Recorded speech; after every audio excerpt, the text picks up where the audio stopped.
Welcome back to the Radio Merit Badge. In this block, we're going to cover requirements 7, 9A5, and 9A6.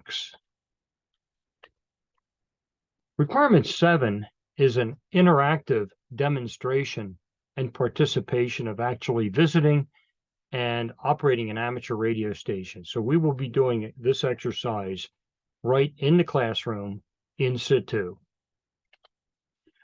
Various types of stations there are base stations, there are mobile stations. Also, a kind of mobile station is a handheld radio station, and that involves a small handy talkie like this. We have some of those that you've been looking at and observing and sampling here in the course. And also, there are many makes and models of these types of handy talkies. This happens to be both an analog and a digital version here. It's made by a company called Yaesu. The primary manufacturers are Yaesu, ICOM, and Kenwood, and there are others that are less expensive but are available as well. Base station radios, we've already taken a look at this one here. It's the 7610. The one we have here is the little brother to it, or little sister. That's 7300. And also there's a 9700, which is our satellite radio. We'll talk more about that shortly. For our vehicles, we can actually operate amateur radio in our vehicles. And this is the a mobile rig down here, very similar to what I have in my van and that many of us have. So this is a permanent station in a vehicle. So depends on what you want to do, which is best for you, or what you want, how you want to operate. Many of us have both fixed stations, base station radios at home, as well as mobile radios in the vehicles. Now, VHF propagation with repeaters is one of the requirements to understand how a repeater works. A repeater is a simultaneous receiver and transmitter, simultaneously receives and retransmits. It's a system that's located on a very high point or building that automatically relays radio signals. If I were trying to talk to someone in Harrisburg or someone in Philadelphia, I probably most likely could not do it directly. However, if there is a repeater at a very high spot between us, I would talk to the repeater and the other station would talk to the repeater, and we could communicate through the repeater when we could not do it directly. That's the purpose of a repeater. So we'll be operating a 146.985 repeater here locally, and that is located in Parkersburg, Pennsylvania. And we'll be able to reach that with no problem at all with the antennas and the system that we have here. So repeater receives on one frequency, retransmits on another. So we will be listening on 146.985, and we will be transmitting 600 kilohertz or 600,000 hertz lower than that. We'll be transmitting on 146.385. So basically, a repeater extends the range of a handheld transceiver. This is what it really looks like. This is the 146.985 repeater, which is located in Parkersburg, Pennsylvania. It consists of a couple different elements. It has a local monitor where you can actually listen to what's going through the repeater. This is in a repeater hut or building, cinder block building up on a hill, and you can actually listen to what's going through the repeater. This is the link controller, which actually controls when the transmitter turns on, when the receiver turns on, and so on and so forth. This is the power supply. It's the actual repeater in this blank case, this blank panel right here. And this is a monitor system down here at the bottom. And there's a small link transmitter down there, which connects the repeater back to the repeater control operator's home, where there's digital. So this repeater here will do not only analog, but it will also do digital, and it will do digital in two ways, something called Echolink and All-Star. And we'll be demonstrating those modes as well. Finally, we could do VHF propagation through repeaters and satellites. This is a photograph of the actual radio that we use down at JOTA. Jamboree on the Air back in October. This is sitting right outside headquarters at Horseshoe. And this is just after we had just made a contact through the International Space Station FM worldwide repeater. So I managed to take this photograph right then and there. We're receiving here in this case on 437.8 megahertz. We're transmitting on 2 meters. We're transmitting in the 145 megahertz range.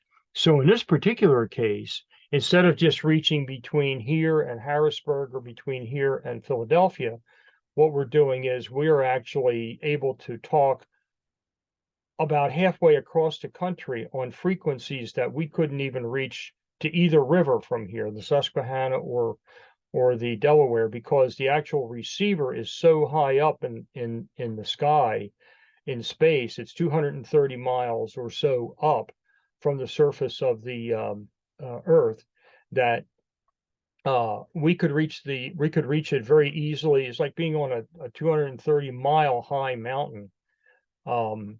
We could reach the satellite, the International Space Station, very easily. The other station can reach it fairly easily, and we could talk through the International Space Station. So back at the WA3VEE QTH, remember the Q signals, QTH means residence or station. Back here, what we do is we actually have a program that hopefully we have with us that I'll be able to demonstrate how we can actually track a number of different amateur radio satellites. And this is a program called the SAT controller that we actually use to track, in this case, the ISS. And this was a pass that was one Saturday night here at WA3VEE. And what we did was we actually followed the ISS from the west as it traversed all the way over to the northeast. And it never rose any higher in the sky than 30 degrees above the horizon, but we were actually able to hear it and actually make a contact through the International Space Station repeater like we did down at camp. So this is a little closer view of what that actual tracking looks like. This little white diamond is actually where the satellite actually is.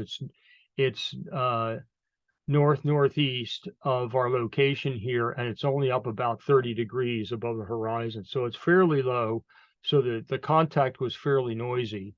But we had acquisition of signal over here in the west, and we had loss of signal over here, just about ready to lose the signal in the east. And like I said, the white diamond is the actual satellite itself. So this is a very handy program. It's a lot of fun.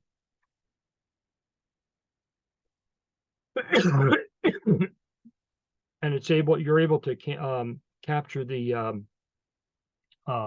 satellite, which is all very good.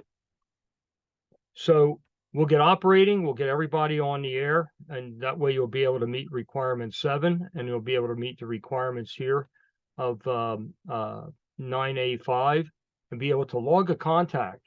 And I'll be able to have a little cheat sheet about what you have to say, or what you can say, what you can talk about. First names only, absolutely, first names only. And you talk about your troop, describe the school where you are, the general area where you live, no addresses, no last names. And so we will talk about your friends here in the troop, what you like about scouting, what you like about the Radio Merit Badge, what you don't like about it, and so on. And hopefully we'll have some very interesting contacts. So let's get to work on that and have some real fun with this. We'll talk about further information about ham radio in our second session, but if you have any other comments and you want to take this a lot further, we can only scratch the surface in the Radio Merit Badge. There's so much more behind this. There's so much more to share.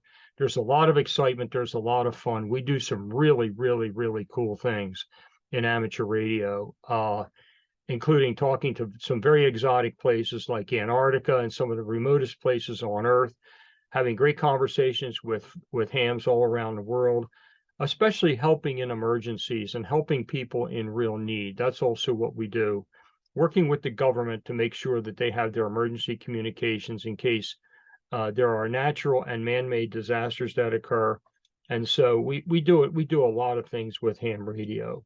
We experiment. We build things. We learn electronics. We're doing science all the time, and it's really a passion for us to do this. So we'll talk more about further information in our second session. So this concludes the requirements of 7, 9A, and 9A6. The next requirements will be 5A and 5B.